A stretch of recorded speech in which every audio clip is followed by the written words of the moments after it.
Welcome to Conversations with the Unseen. My name is Andy. And my name is Laura. And in December 2019, we began an amazing and completely unexpected journey, conversing with beings from the unseen world, which has totally transformed our lives. And here we are, after hundreds and hundreds of hours of conversations, doing what our non-physical friends have been encouraging us to do, sharing their message with others who may be interested. So let's dive in.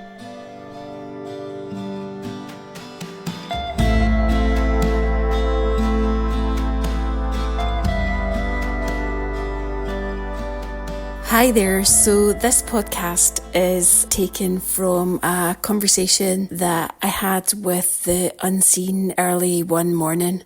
It's just amazing how much wisdom they can pack into less than 10 minutes. And we just felt really inspired to share this because maybe there's something in this that will be of service or be useful to you or expand your awareness in some way. So have a listen, and then at the end, I'll share what this said to me and how it has helped expand my awareness.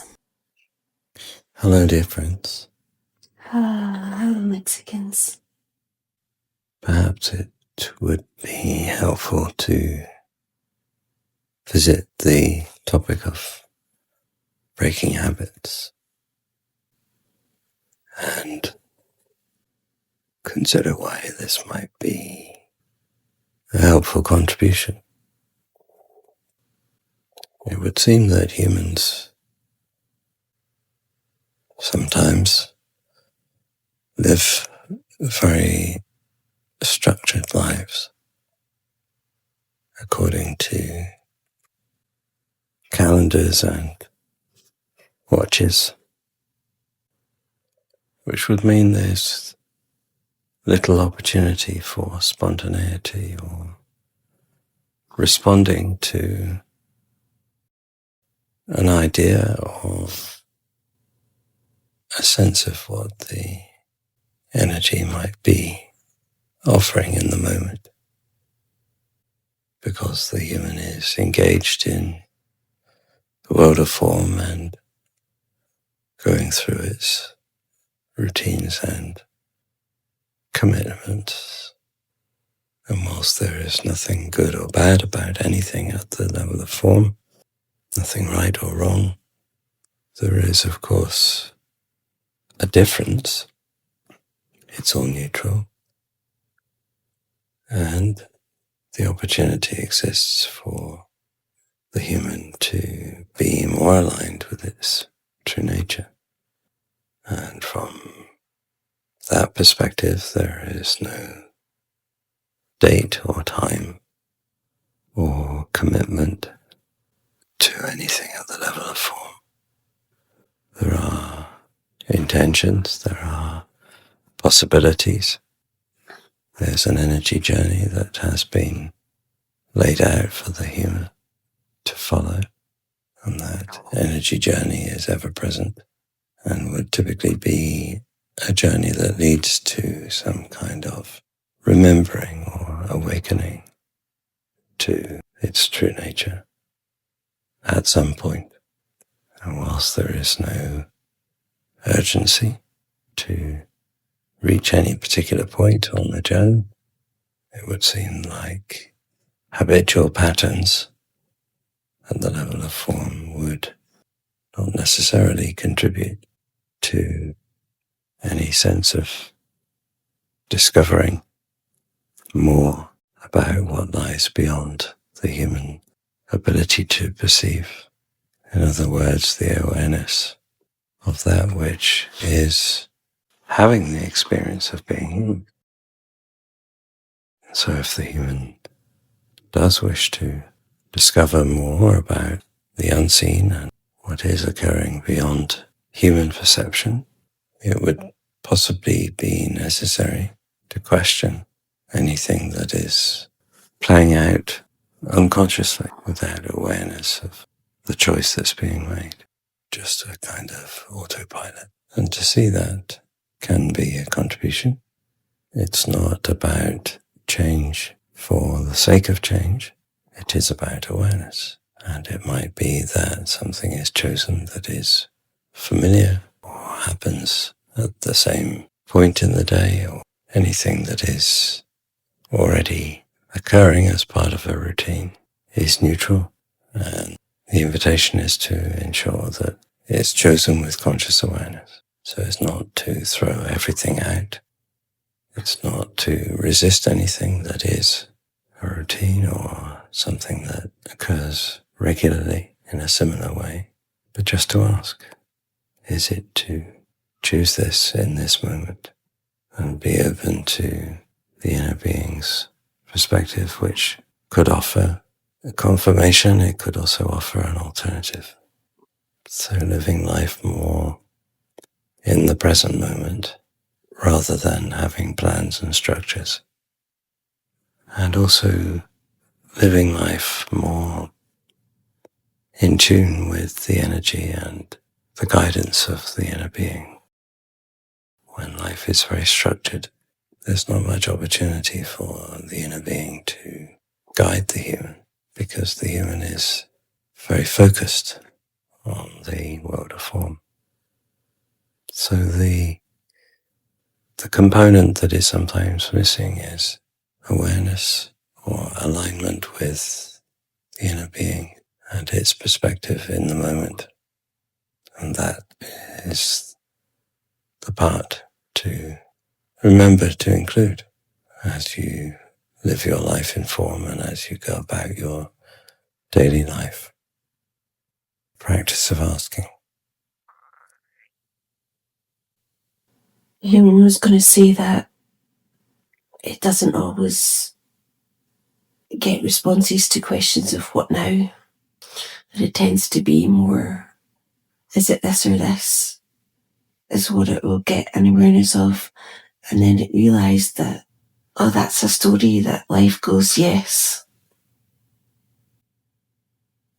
And could be a symptom of the human expecting an instant awareness to come. And sometimes it's a case of wait and see. When it becomes obvious, it becomes obvious.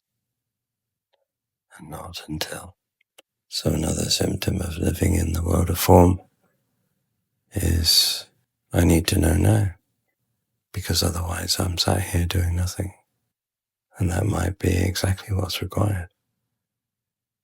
Did the inner being choose to have a human experience in order to be busy? Unlikely.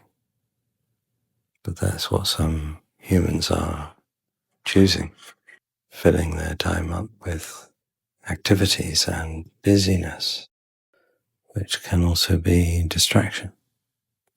Distraction from the practice of sitting quietly and connecting with that which you are beyond form. So if the story runs that the human doesn't necessarily believe that it receives the guidance, then that's an opportunity to practice waiting for it to come. With some choices, we observe that the human does that. It doesn't make an instant choice. It says, let's wait for the clarity to come. And it always does. So if it's not necessary to force the issue and have the guidance come instantly, then wait to be shown. And so whilst waiting, it could be a case of just be with the inner being. Not in a hurry up and tell me way, but just in a looking in the direction of the inner being with no expectation, no agenda, no question that you're trying to find an answer to. Just looking in the direction of that which you are and feeling contented, feeling peaceful, because that's the feeling that the inner being can bring to the human.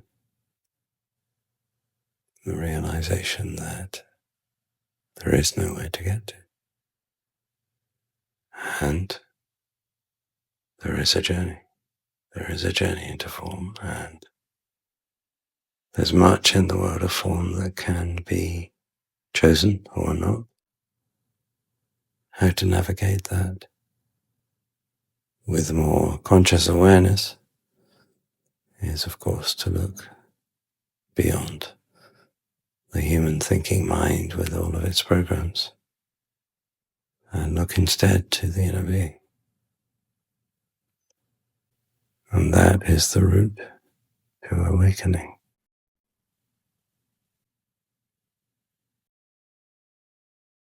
Isn't it amazing what they can share in less than 10 minutes? So much wisdom in these words for me. So for me, they were talking about habits, plans, and hanging out with the inner being. And I guess the thing for habits is what I can see there's always more to discover. And it's not necessarily about throwing everything out because we're not going to have any habits anymore, but just that choosing with more conscious awareness. And it can be really fascinating to just notice how we can bump up against a program that is saying, no, we do it this way. And just to notice that and be able to turn to the inner being and go, okay, cool, show me the choices for the highest good here. And just that practice, that gentle practice of asking. And also that idea of like, there is no done, there is nowhere to get to. And that's really helpful for this human mind. That's like, how far away is it and how long is it going to take and how quickly can we get there? And so really about enjoying the journey and not making ourselves wrong. And so moving on to plans, oh my goodness, this makes me think about pre-COVID, and I had so many things planned, and we were learning about making choices in alignment with the inner being. And I remember making a particular choice to go to a retreat in the May, and it was super light to choose it. And then of course we were all in lockdown and it didn't happen.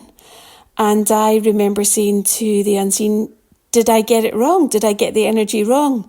And their reply was, energy is ever changing. So whenever you ask a question, you're only ever getting the energy in that moment. And I remember saying, that is absolutely ridiculous. How are you supposed to plan anything? Which feels hilarious because that just shows me where this energy was at the time. They lovingly suggested that the human cannot know and is not in control, and invited us to explore creating possibilities and having intentions, which feels much more gentle and allows me to follow the energy. And honestly, this has been a journey, because to start with, it's like, generally speaking, when I'd bought things, it was like, but what about the money?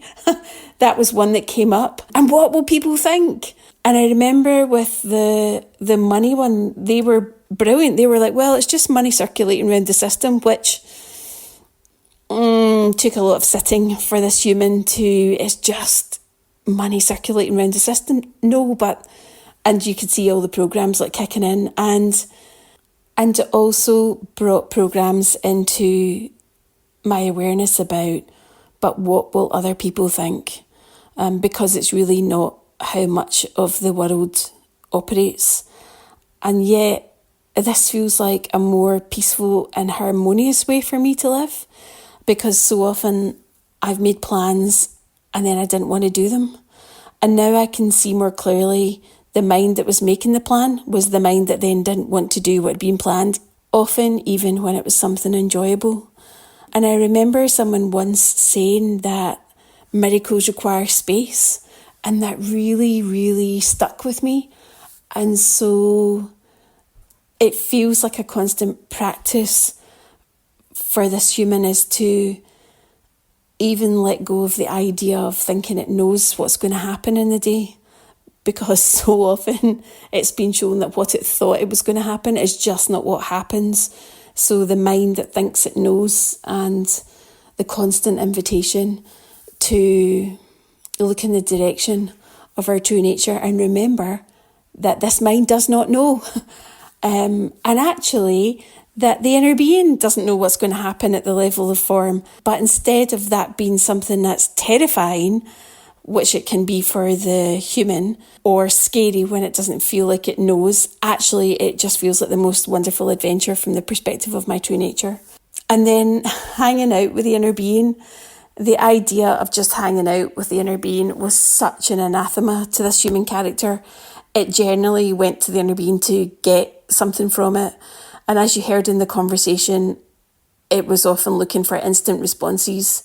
And it was so wonderful to realise from talking with the unseen that I was creating the experience of guidance not coming instantly, and that in the telling of a different story, I could call forth a different experience. And actually, the experience has shifted since then. It's much more relaxed about whether it comes in the moment or whether it comes at a later moment, because I think it used to give the inner being about 0.5 of a second to bring the awareness. Otherwise, it would go into the story of like, oh, I can't get it, which then, of course, became the self-fulfilling prophecy.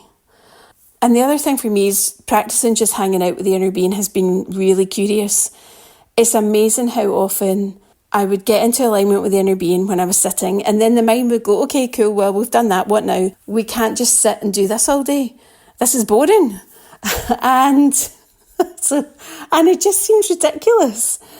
And I guess this was really showing me the attachment to the physical world and the need to be doing that was coming from the programming in the mind. And yet the thing is, if I want to feel good, and the intention is to feel good, and it does feel good to hang out with the inner being, then why wouldn't I allow myself to choose that more? The insanity of the programs. So I hope that there was something in this podcast that spoke to you in some way, maybe something that you can go and ask the inner being for an expanded awareness.